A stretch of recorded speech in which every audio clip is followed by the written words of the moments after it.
Chapter 9. Nursing assessments required during labor. There are quite a few options for where you deliver your baby. Hospitals are the main choice for most women, but there is a growing number of women using birthing centers and their own home. Read Table 9.1 and 9.2 and 9.3, you guys. I really want you to read all of those. When to go. It may vary, but general guidelines are when mom thinks her water has ruptured, contractions are 5 minutes apart, any vaginal bleeding, any intense unusual pain, or if mom has the urge to push. If mom had rapid delivery of other children, they may have her come sooner. Discharge plans begin on admission. Some questions asked will be required to be acted upon before discharge. Do you have a pediatrician? Do you have a car seat?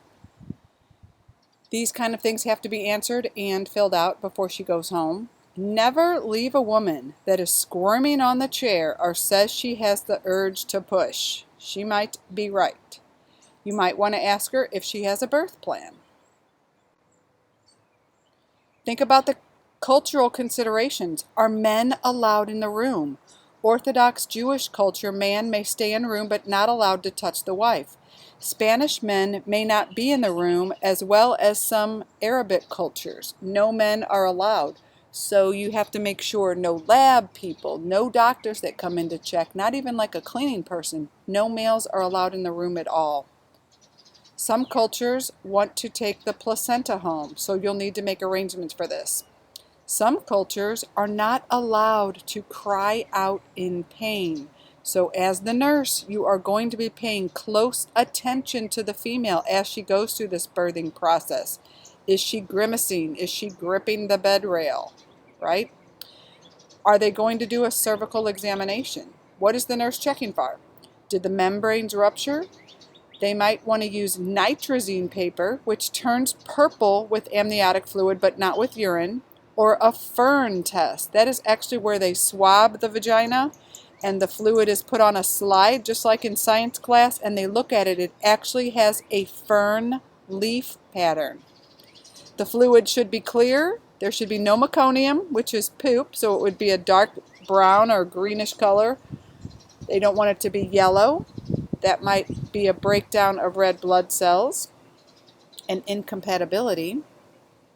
When did the membranes rupture? Longer than 24 hours can be an increased risk of infection. They're going to check for dilation and effacement. Are her labs current and complete? They might have to draw some labs and get a blood type in case of an emergency. Page 125. Completing a fetal assessment. So page 126 has pictures of the Leopold's maneuvers to determine the position the baby is in if needed. The nurse always has 2 patients, remember, at least 2. There's a mom and a baby. Fetal heart rate is checked and can be intermittently or continuously monitored. Mom's vital signs are checked frequently. Bladder needs to be emptied. If the bladder is full, it's going to get in the way of the baby's progress down into the pelvis. So we want to make sure mom can empty her bladder. IV access is usually started, as fluids or maybe even antibiotics might be needed if mom is GBS positive. Vital sign frequency varies depending on what's going on. Question? Answer. Fetal monitoring. So this picture shows a Doppler. This is a handheld Doppler device. This is allowed usually in more the home birthing center, low risk environments. The continuous fetal monitoring is used more in the hospital setting. Internal fetal monitoring can only be done if the membranes are ruptured. So if she's had ROM, rupture of membranes. Remember, that can be artificial, done by the doctor, or if mom spontaneously ruptured. Internal fetal monitoring requires that a little tiny probe is inserted through the vagina and just under the scalp skin. So it can leave a little tiny mark on the baby's head. And the baby must be in the cephalic presentation.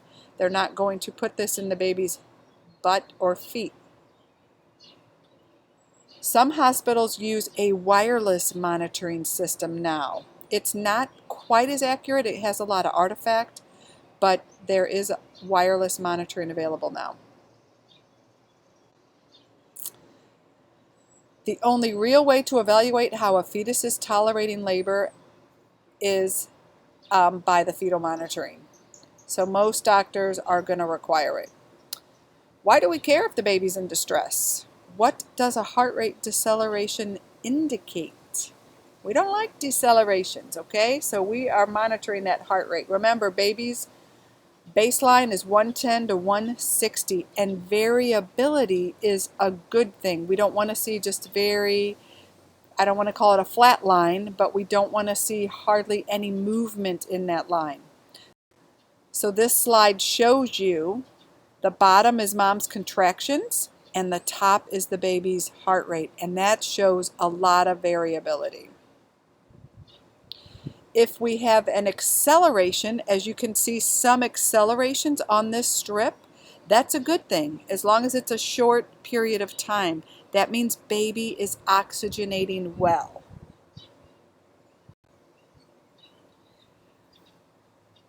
This slide talks about the accelerations and the absence of accelerations. So these are the things that the labor nurse is monitoring for. We want it to return to baseline, though. We don't want it to stay up there. Decelerations, we do not like. We will be watching this for sure. If you guys can remember veal chop, if you line up the words veal and chop alongside each other, the V goes with the C, the E goes with the H, etc. So an early deceleration equals head compression. It mirrors the contractions. I briefly spoke of this on the last PowerPoint. We expect the head to be squeezed, but it has to come right back, okay guys? That means the baby's doing okay with labor. Late decelerations, we do not like. So as you can see on this graph, that deceleration, that top one in the middle there, where that heart rate decelled down to the 90s, it's during a period of rest. So that means the baby is not tolerating labor well. So there are 4 things I want you to remember if you get a late deceleration question.